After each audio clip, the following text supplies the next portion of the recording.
प्रणाम आपको। एक साधक का प्रश्न है कि हम अपना आध्यात्मिक गुरु कैसे चुनें? थोड़ा बताएं आप इसके बारे में। प्रणाम आपको। हम अपना आध्यात्मिक गुरु कैसे चुनें?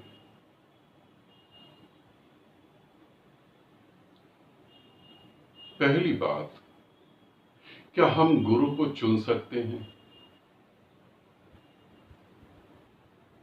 और यदि हम गुरु को चुनेंगे तो वो हमारे मुताबिक ही तो होगा। वो फिर जो हमारे मुताबिक होगा तो वो गुरु कैसे होगा? एक शराबी कहता है कि मैं गुरु को चुनना चाहता हूं, तो मैं कैसे चुनूं? तो उसकी निगाह में कैसा गुरु होगा? जो शराब पीता होगा। जो बहुत ज्यादा शराब पीते हैं वो देवताओं में किसको चुनते हैं? जिन देवताओं को शराब चढ़ती है उन्हीं को चुनते हैं। स्वाभाविक है। तुम आध्यात्मिक गुरु चुनोगे तो कैसे चुनोगे? अपनी वासनाओं के हिसाब से। क्या तुम आध्यात्मिक हो? पहली बात तो ये, क्या तुम में आध्यात्मिकता है? क्या तुम आध्यात्मिकता को समझ रहे हो? अध्यात्म का मतलब क्या होता है? कोई ग्रंथ नहीं,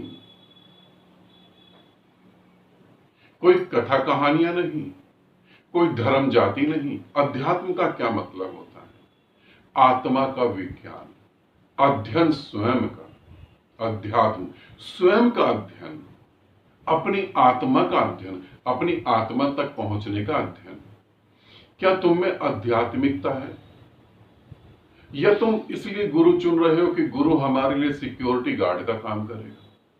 मेरे परिवार को कुछ ना हो, मेरे पति को कुछ ना हो, मेरे बच्चों को कुछ ना हो, मेरी बीवी की नौकरी लग जाए, मेरी बीमारी ठीक हो जाए, मेरे बच्चे कॉलेज में टॉप कर जाएं। क्या तुम इसको आध्यात्मिक कह रहे हो?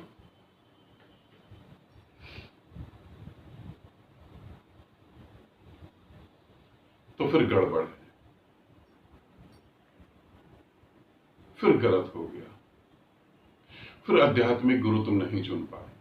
तुमने अपने मुताबिक ही गुरु को चुन लिया। तुमने घर में कभी बिल्ली पाली है? कुत्ता पाला है? कभी बिल्ली, कुत्ता या तोता अगर तुमने घर में पाला हो, कुत्ते से ज्यादा अच्छा एक्सपीरियंस ये चीजें नहीं दे पाएंगी। तुमने कुत्ते को पाला है?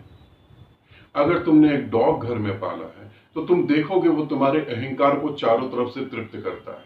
तुम उसे गाली देते हो तो भी वो तृप्त करता है, तुम उसे मारते हो तो भी वो तृप्त करता है। वो तुम्हारी हर बात में तुम्हारे अहंकार को तृप्त करता है। तुम उसे कहो यहां बैठ जा, वो वहां बैठ जाएगा। तुम उसे कहो हेलो करो, वो हेलो करेगा। तुम उसे कहो चुपचाप बैठो, वो चुपचाप बैठेगा। अगर तुम्हें कुत्ते पसंद है तो तुम समझ सकते हो जिनको तुम आध्यात्मिक गुरु कह रहे हो वो कुत्ते से ज्यादा नहीं है। तुम्हें कहानी अच्छी लगती है, वो शिव की कहानी सुना देंगे। शिव ने ये करा, वो ये नहीं कहेंगे कि तुम स्वयं शिव कैसे बन सकते हो। ये बात नहीं। शिव ने वो कर दिया। तुम्हें कहानी सुनना अच्छा लग रहा है, वो कहानी सुना रहे। ये कुत्ते से ज्यादा नहीं है। राम ने ये कर दिया। कैसे एक साधारण पुरुष राम बन गया, कैसे वो नर से नारायण बन गया। वो विधि क्या है, वो मेथड कहां है? मेथड के बारे में कोई बात ना करो, कुछ पूछो नहीं। कृष्ण ने क्या करा? ये कुत्ते से ज्यादा कुछ भी नहीं है। जो तुम कहना चाहते हो, जो तुम सुनना चाहते हो, कुत्ता तुम्हें दिखा रहा है। ये कुत्ता तुम्हें दिखा रहा है। आध्यात्मिक गुरु कुत्ता कभी नहीं हो सकता। वो कहेगा तुम पत्नी मांग रहे हो, तुम बच्चे मांग रहे हो, तुम पैसा मांग रहे हो, ये सब नहीं। ये तो मौत छीन लेगी। तुम मौत से आगे जाने की बात कर रहे हो? तुम परमात्मा हो इसे जानने की कोशिश कर रहे हो? वो तुम्हारे अहंकार को तोड़ेगा। मगर तुम समझो, तुम आलसी हो, काम नहीं करना चाहते। फिर वो जो तुम्हें बताएगा कि ये मंत्र जप लो, इससे हड्डी जुड़ जाती है। मंत्र जपने से अगर हड्डी जुड़ जाती है तो हॉस्पिटल में डॉक्टर मंत्र ही बता देते। बल्कि मैं तो कहूंगा चौराहे पे पोस्टर लगा के मंत्र लिख दो, इस मंत्र से हड्डी जुड़ जाती है। तो मंत्र पढ़ो हो। अब बच्चों की पढ़ाई पे पैसा न खर्च हो, हम बच्चों को डॉक्टर ना बनाए। ये कुत्ता है, इसको तुमने आध्यात्मिक गुरु समझ लिया, ये तुम्हारे मुताबिक चल रहा है। फिर ब्रह्मांड तुम्हारा कहना मानेगा?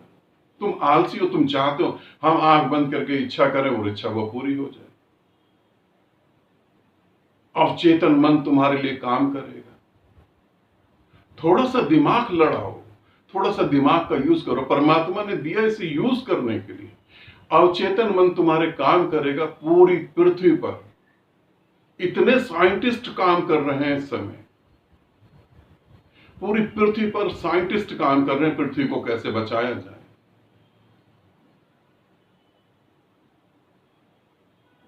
ये अवचेतन मन से काम क्यों नहीं ले सकते? इनको नॉलेज नहीं, इन्होंने कुत्ता नहीं पाला, ये काम इन्होंने करा। इन्हें स्वयं पे भरोसा है, इन्हें स्वयं मेहनत करके चीजों का रिजल्ट देखना आता है। तुम लगे हो अवचेतन मन में, चेतन मन तो समझ ही नहीं पा रहे, अवचेतन में लगे हो।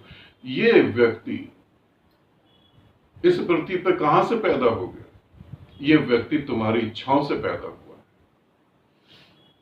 तुम आध्यात्मिक गुरु ढूंढोगे कैसे? तुम्हारा ढूंढा गुरु तुमसे ज्यादा बड़ा नहीं होगा। तुम शांत हो, इस बात को समझो। तुम शांत हो जाओ, पल भर के लिए भी शांत हो जाओ। ध्यान से देखो, तुम्हारी पत्नी, तुम्हारे बच्चे, तुम्हारा पति, ये सब किस कारण से जुड़े हुए हैं? तुम्हारे कारण से या तुम्हारे पास से जो पैसा आ रहा है उस कारण से? ये सब किस लिए जुड़े हुए हैं? सुरक्षा से, काम करने की सेवा भाव से, तुम्हारी चमड़ी से, तुम्हारे शरीर से। कल तुम्हारे शरीर में चमड़ी में कीड़े पड़ गए तो तुम्हारे पास ये लोग आएंगे? कल्पना करो कि एक बार शरीर में कीड़े पड़ गए, बदबू आ रही है, पस निकल रही है, ये लोग तुम्हें छुएंगे? तुम्हारे कमरे में ना घुसे ये लोग। और तुम कल्पना क्या करो, कोविड गया ना, कोविड में तुमने देखा जिनके लिए तुम प्राण देने को तैयार थे वो मरे पड़े हैं, तुम छू नहीं सकते हो। बड़ी दुर्लभ घटना है कोविड में दिखाई दी। एक पत्नी जिसका पति मर गया, वो कोविड से ही मरा, वो उसे मुंह से सांस दे रही थी, प्रेम। मगर सभी में नहीं। मैं कहूंगा ये पति पत्नी जो है, एक बेटी अपने पिता को जिंदा करने में लगी, मां अपने बच्चों को जिंदा करने में लगी, ये किसी और ग्रह से इस पृथ्वी पर आ गए होंगे। तुम देखो तुम्हारा कौन साथ देगा। और जब तुम्हें ये बात एहसास हो तो तुम शांत हो जाओ और आध्यात्मिक गुरु को तुम न ढूंढो, तुम शांत हो जाओ। आध्यात्मिक गुरु तुम्हारे घर पे चल के आएगा। तुम ढूंढने से भी उसे ढूंढ ना पाओगे, वो तुम्हारे घर पे चल के आएगा और तुम्हें वो बताएगा कि मैं तुम्हारे लिए हूं। वो तुम्हें बताएगा मैं तुम्हारे लिए हूं। फूल जब खिलने लगता है तो वो ये नहीं कहता कि हनी बी कैसे आएंगी, कि मेरी खुशबू सूंघने के लिए कौन आएगा,